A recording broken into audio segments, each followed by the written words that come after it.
Merci. Parfait. Sur l'équipe et la façon d'entraîner, j'aime bien penser que le joueur se développe grâce au milieu et aux situations qu'on va lui offrir.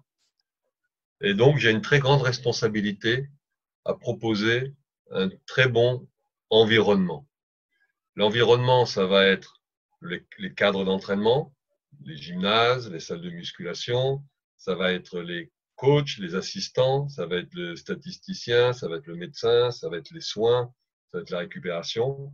Tout ça, il faut que tout doucement, on arrive à monter l'environnement autour de l'équipe. Mais aussi, et le plus important, c'est la qualité de l'entraînement qui va faire que le joueur va se développer. Donc, j'ai une énorme responsabilité dans ce que je propose. Et c'est pour ça que je suis un peu égoïste, un peu tyrannique, parce que j'aime bien, moi, préparer les entraînements et diriger les entraînements. Je ne suis pas un manager, je suis vraiment un coach, un entraîneur, parce que, vous allez le voir, j'attache beaucoup d'importance dans un rythme d'entraînement, le nombre de ballons touchés à l'entraînement, qu'est-ce qu'on travaille, pourquoi on le travaille, etc., ce que je vais vous expliquer plus tard. Mais donc, moi, ma responsabilité, c'est de mettre en place un environnement dans lequel les joueurs vont progresser et l'équipe va progresser. Mais l'environnement, ça peut être aussi dans les choix d'exercice pour travailler sur la frustration du joueur, pour travailler sur la confiance du joueur, pour travailler sur le feedback, pour travailler, etc., etc. Donc, grande responsabilité du milieu. Très grande responsabilité donc de respecter notre culture, la culture dans laquelle je travaille. Donc, j'ai entraîné les Tchèques, et ben, j'ai respecté la culture tchèque. J'entraîne les Français, je respecte la culture française. Je vais aller au Japon, je vais m'adapter à la culture japonaise.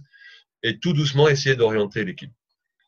Ensuite, ce qui est très important dans l'équipe pour qu'elle performe, et ça a été un très grand tournant de l'équipe de France après 2013, en 2014 en fait, je me suis aperçu que c'est très important de connaître donc ses forces et ses faiblesses, mais il faut les accepter. Parce que c'est très facile de dire, ah oui, on est fort là, on est faible là, mais on ne les accepte pas pendant le match. L'exemple que j'ai est très simple et vous allez comprendre. C'était pendant le championnat 2014, on joue contre l'Italie, on mène 2-0 contre l'Italie. 2-0 contre l'Italie. Et d'un coup, troisième set, on ne sert plus bien, on veut plus servir dans les consignes que moi je donne, parce qu'en disant non, j'ai peur, je me sens pas. Mais pourquoi Dans le match, sur le troisième, quatrième et cinquième set, on s'énervait parce qu'on faisait plus un bloc, on râlait après le bloc, et donc on a perdu le sens du match et on a perdu le match. Et le lendemain, au débriefing, j'ai réussi à retourner l'équipe en disant attendez, messieurs, il faut accepter notre niveau et il faut accepter nos faiblesses. Quand un coach vous dit de servir dans le dos du passeur ou sur le réceptionneur qui est avant, il faut le faire en toute confiance. Si vous commencez à douter, ça ne va pas. Et le pire, c'est ne pas accepter que nous, par exemple, équipe de France, on soit nul au bloc, on est nul au bloc, on s'énerve parce qu'on ne fait pas de bloc, alors qu'on ne devrait pas s'énerver. Par contre, on doit être propre au bloc parce qu'on doit jouer avec la défense.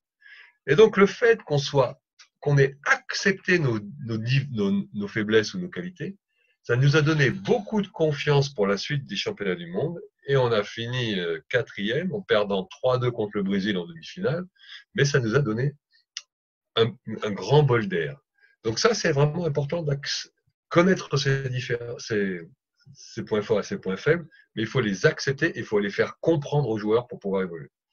Et comme la deuxième chose qui était très importante dans notre culture française, ça demandait un peu de temps, c'est accepter que même si on est dans une équipe, on est tous différents.